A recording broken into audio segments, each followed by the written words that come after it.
जय जगन्नाथ। आज छुआ आलोचना करवा महाभारत युद्ध केते दिन बाकी अच्छे है। द्वापर जुगे मन रखी था जिते महाप्रभु आसिले कृष्ण चंद्र को जिते 98 वर्ष है। कृष्ण को जिते 98 वर्ष होता से कौन है महाभारत युद्ध आरंभ है।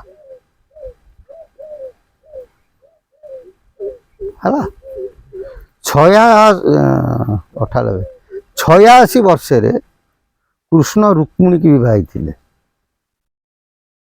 एवं 98 वर्ष महाभारत युद्ध कौन है।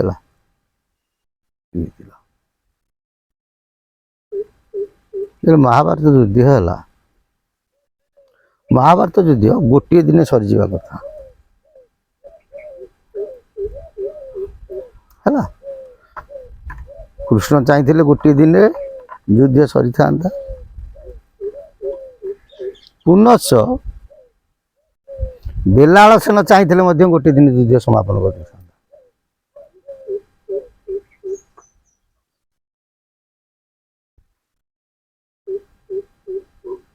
बुझीगल। द्वापर जुग आग को पलैया त्रेतया जुग। त्रेतया जुग रामचंद्र दुर्गा को आराधना करते। द्वापर जुग कृष्ण छिन्नमस्ता को आराधना करते है। सी जिते बड़े कृष्ण दुर्गा को आराधना कले रामचंद्र राम महामाया को कथा देते केते दिन कि 18 दिन बुझला। मर्त्य मंडले देह होई देवता होइले मर मर्त्य स्वयं नरदेही नारायण आइले विधिर विधान आगरे समस्ते नतमस्तक हवाक पड़ो जे जहाँ ड्यूटी जी करेंगे। रामचंद्र दुर्गा को वर देइथिबा हेतु द्वापर जुग जो कृष्ण होइकी आसिले से युद्ध लिखा 18 दिन है।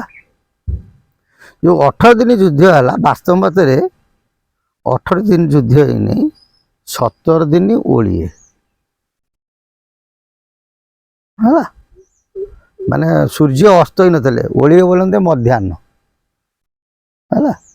मध्याह्न पर्यंत युद्ध होइछि। ये जो 18 दिन 17 दिन ओलिए भितर भीष्म रहे 10 दिन सेनापति क्या पटे कौरव मान पटे। द्रोण रहिले 5 दिन सेनापति कर्ण रहिले 2 दिन केते दिन है 17 दिन। तापर शल्य हेले मात्र ओलिए सेनापति ये 4 जन जाक मरीगले आ रहा केते ओलिए। से ओलिए जो युद्ध बाकी रहा से कली जुगे हम केते दिन 13 मास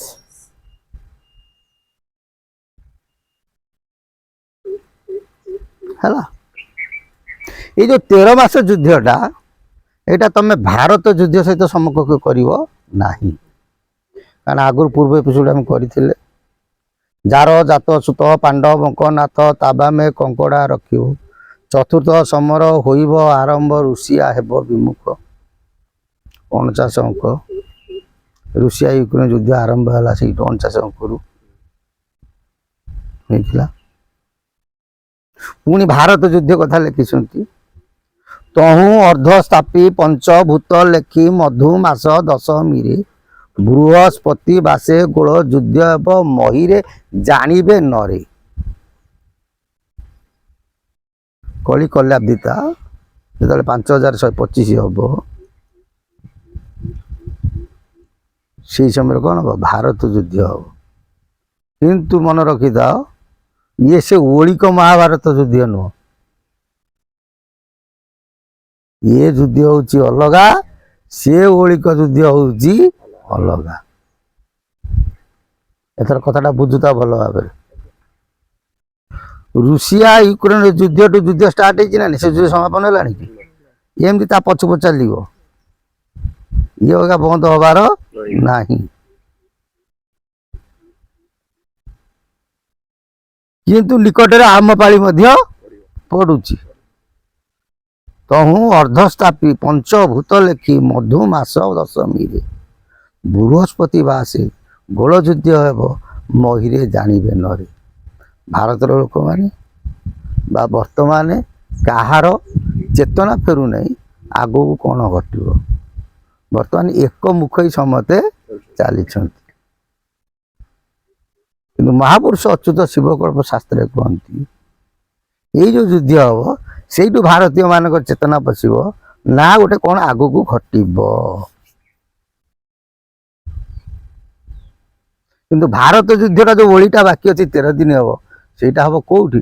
ଏଇ ଓଡ଼ିଶାରେ। ମନେ ରଖିଥା ଭଲ କି ସେ ଯେଉଁ 13 ଦିନ ଅଛି ସେ ହେବ କୋଉଠି? ଓଡ଼ିଶାରେ। ସେଠି ଆଉ ଏ ରିଭଲଭର ଯୁଦ୍ଧ ନୁହଁ। ସେ ଯୁଦ୍ଧ ଯେଉଁ ହେବ ସେଇ ଖଣ୍ଡା ହଣା ମରା ଯୁଦ୍ଧ ହେବ। ସେତେବେଳକୁ କୋଉଠି ହେବ? ତମେ ଦେଖିବ ଶିବକଳ୍ପ ଶାସ୍ତ୍ର ଗହ ଗହନାଦ ଗ ଅକ୍ଷରରେ ଗୋଳ କୁଣ୍ଡା ହେବ ମହି। ଗହ ଗହନାଥ ଗ ଅକ୍ଷରରେ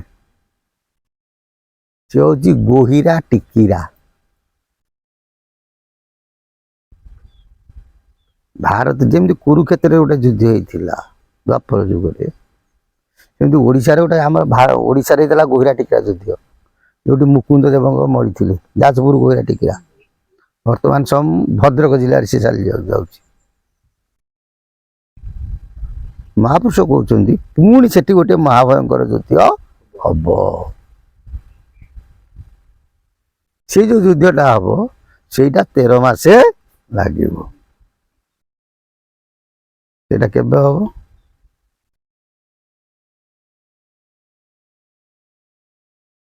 ଅଣତିରିଶ ଅଙ୍କ ଠାଠି ଅଙ୍କେ ଠାଠି ବେଳେ 14 15 ମିଶେଇ 29 ଅଙ୍କରେ ଶୂନ୍ୟ ସଂହିତାରେ ଲେଖିଛନ୍ତି ମହାପୁରୁଷ। 29 ଅଙ୍କରେ ଗୋହିରା ଟିକିରା ଯୁଦ୍ଧ ଷ୍ଟାର୍ଟ ହବ। ସିଏ ସେଠୁ କ'ଣ ହବ 13 ମାସେ କ'ଣ ହବ ଲାଗି ରହିବ। ଏଇ କଥାକୁ ଅମର ଜୁମରରେ ମହାପୁରୁଷ ଲେଖିଲେ। ଓଳିଏ ଯେ ରହିଥିବ ଶୁଣ ହେତୁ ଦ୍ୱାରେ ଭାରତ ଯୁଦ୍ଧ ହୋଇବ ସେତିକି ବେଳରେ। କୋଉଟାକ 29ରେ ଯେଉଁ ଭାରତ ଯୁଦ୍ଧ, କୋଉ ଭାରତ ଯୁଦ୍ଧ ନା ଦ୍ୱାପର ଯୁଗର ଯେଉଁ ଯୁଦ୍ଧ ବାକି ଅଛି। ସେହି ଓଳିକ 13 ମାସ ଭୋଗ ଯେ ହୋଇବ ସେହି ଓଳି କରେ ନାଥ କଳି ଶେଷ ହେବ। ସେ ଯେଉଁ ଗୋହିରା ଟୁକୁରା ଯୁଦ୍ଧ ଯେତେବେଳେ ହବ କହିଛନ୍ତି ଯେଉଁ ରକତ ନଈରେ ଗଛ ଭାସିଯିବ ମନେ ରଖ ବାର ଭୁଇ। ବହୁତ ଭୟଙ୍କର ଯୁଦ୍ଧ ହବ। 29 ଅଙ୍କରେ ଯୁଦ୍ଧ ନା 2029 ନୁହଁ, ওটা ହେଉଛି କଳି କଲ୍ୟାବ୍ଧିତା। 5129 ଯେତେବେଳେ ଭୋଗ କରିବ ସେ ସମୟରେ ଘଟଣାଟା ଘଟିବ। ବୁଝି ହଉଛି? କଳିରେ ଭାରତ ଭୂଇଁ ଜୋବରା ହୋଇବ। ଗୋହିରା ଟିକିରା ଯୁଦ୍ଧ ଯେତେବେଳେ ଲାଗିଥିବ ସେତେବେଳେ କଟକ ଜୋବରାରେ ମଧ୍ୟ ଯୁଦ୍ଧଟା ଷ୍ଟାର୍ଟ ହେଇଥିବ। ଯୋଉଟା କହିଛନ୍ତି କଟକ ଜୋବରା ହେବ କ'ଣ ଯୁଦ୍ଧ? କଟକରୁ ଚୌଦ୍ୱାର ଏହା ମଧ୍ୟ ଯୁଦ୍ଧ ହୋଇବ ଫରଲ ଯାଇ ଫୁଲ। ଯାଇ ଫୁଲ ମାଳିକା ନେଇଛନ୍ତି। ଦେଖୁନ ଠିକ ଜୋବରା ଆମର ବ୍ୟାରେଜ ହେଇଗଲା ଠିକ ତାକ ମୁଣ୍ଡକୁ ହେଲାନି। ଆଉ ଗୋଟେ ଭଲ ମନେ ରଖିଥାଅ କଟକରେ ଅଛନ୍ତି ଚଣ୍ଡୀ, କଟକ ଚଣ୍ଡୀ ନା ଗଡ଼ଖାଇ ଠାକୁରାଣୀ ଅଛନ୍ତି। ସିଏ କଟକରେ ଗଡ଼ଖାଇ ଠାକୁରାଣୀ ନୁହଁ। ଚଉଦରେ ଗୋଟେ ଅଛି ମୁଣ୍ଡମାଳ ଠାକୁରାଣୀ।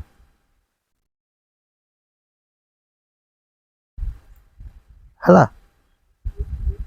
ସେ ମୁଣ୍ଡମାଳ ଠାକୁରାଣୀ ଆଉ ଇଏ ହେଲେ ଗଡ଼ଚଣ୍ଡୀ ଯୋଉ ଠାକୁରାଣୀ କଟକ ଚଣ୍ଡୀ, ଇଏ କେହି କାହାକୁ ଊଣା ନୁହଁ। ଯେତେବେଳେ ଗୋଇରା ଟିକିରା ଯୁଦ୍ଧ ଯେତେବେଳେ ହେଇଥିବ, ସେତେବେଳୁ କଟକ ଜୋବରାରୁ ଚୌଦ୍ୱାର ମଧ୍ୟ ଯୁଦ୍ଧ ଲାଗିଥିବ। ଇଏ ସୁରୁ ହବ କେବେ ନା ଯେତେବେଳେ କଳି କଲ୍ୟାବଧିତା 5129 ହବ, ସେଇଠାରୁ ସେ ଯୁଦ୍ଧଟା ଆରମ୍ଭ ହବ ଏକାଥରେ କେତେ ଦିନ? 13 ମାସ ପର୍ଯ୍ୟନ୍ତ। ହେଲା, ତା ସେ ଓଳିକ ଯୁଦ୍ଧଟା କୋଉଠି ହବ ନା ଓଡ଼ିଶାରେ ହବ।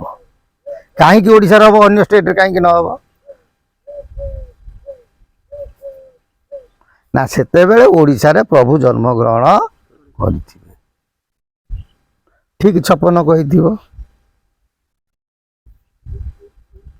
56, 57, 58 ଅଧେ ହେଲା ନାଇଁ କି?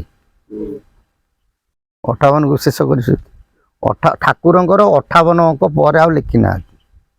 ମହାପୁରୁଷ ଠାକୁରଙ୍କର 58 ଅଙ୍କକୁ ଏଣ୍ଡ କରିଦେଇଛନ୍ତି। ତାପର ଠାରୁ ମୁକୁନ୍ଦ ଦେବଙ୍କ ଅଙ୍କକୁ ହିସାବ କରିଦେଇଛନ୍ତି। ଯିଏ ମନେ ରଖିଥିବା ଠାକୁର ସିଏ ହିଁ ମୁକୁନ୍ଦ ଦେବ। ବର୍ତ୍ତମାନ ଗଳି କନ୍ଦି ଠାକୁର ହେଇଗଲେ, ବୁଢ଼ାଠୁ ହଡ଼ା ପର୍ଯ୍ୟନ୍ତ ସମସ୍ତେ ଠାକୁର ହେଲେଣି। ଏଗୁଡ଼ାକ ଆମେ ତମକୁ କହୁଛୁ, ଆମ ରିସର୍ଚ୍ଚରେ ଆମେ ଯେତିକି ଜାଣିଛୁ। ଏମାନଙ୍କୁ କସ୍ମିନି କାଳେ ବିଶ୍ୱାସ କରିବ ନା। ଗୁରୁ ରୂପରେ ସମ୍ମାନ ଦିଅ, କାରଣ କାହାକୁ ଘୃଣା କରିବା କଥା ନୁହେଁ। ସମସ୍ତଙ୍କୁ ସମ୍ମାନ ଦିଅ ଗୁରୁ ରୂପରେ, କିନ୍ତୁ ପ୍ରଭୁ ବୋଲି ଭାବ ନାହିଁ। ଅବତାରୀ ପୁରୁଷ ବୋଲି ଭାବନା।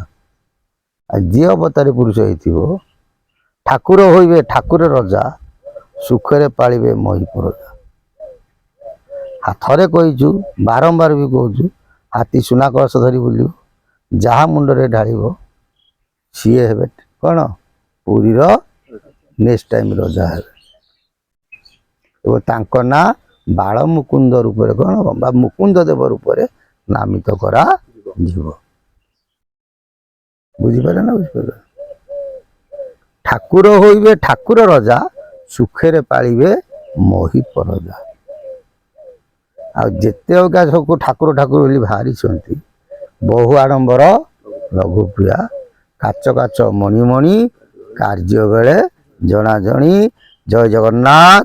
ପ୍ରଭୁଙ୍କ ସଦିଚ୍ଛା ପୂର୍ଣ୍ଣ ବୋଲ ଆନନ୍ଦେ କବା ହରି।